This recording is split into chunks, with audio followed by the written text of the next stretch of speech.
Trešdien Latvijas čempionu vienība RFS ar čarterreisu ieradās Bukarestē, kur jau rīt Rumānijas Nacionālajā stadionā vairāk kā 30,000 skatītāju priekšā debitēs UEFA Eiropas līgas pamaturnīrā, tiekoties ar šīs valsts titulētāko klubu FCSB. Sajūtas, protams, patīkams debitēt tādā lielā turnīrā.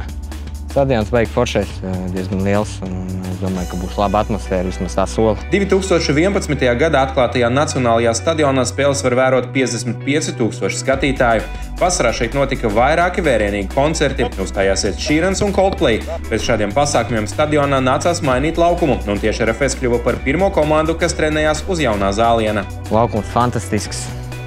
Droši vien labāk laukumu gaidīt nebija iespējams.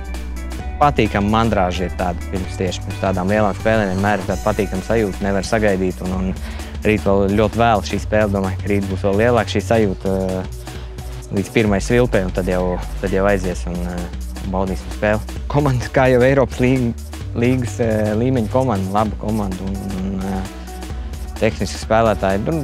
Principā par visām šīm komandām var teikt droši vien vienu to pašu labu līmeņa komandas. Jānospēlē savu labākā spēle, lai šeit cerētu uz kaut ko, un es domāju, ka mēs rītdien noteikti esam tam gatavi. Ceturtdienas spēles Bukarestē sākums paredzēts 22:00 pēc Latvijas laika. Tiešraidē spēle būs iespējams vērot GO3 televīzijas plānā Ekstra sports.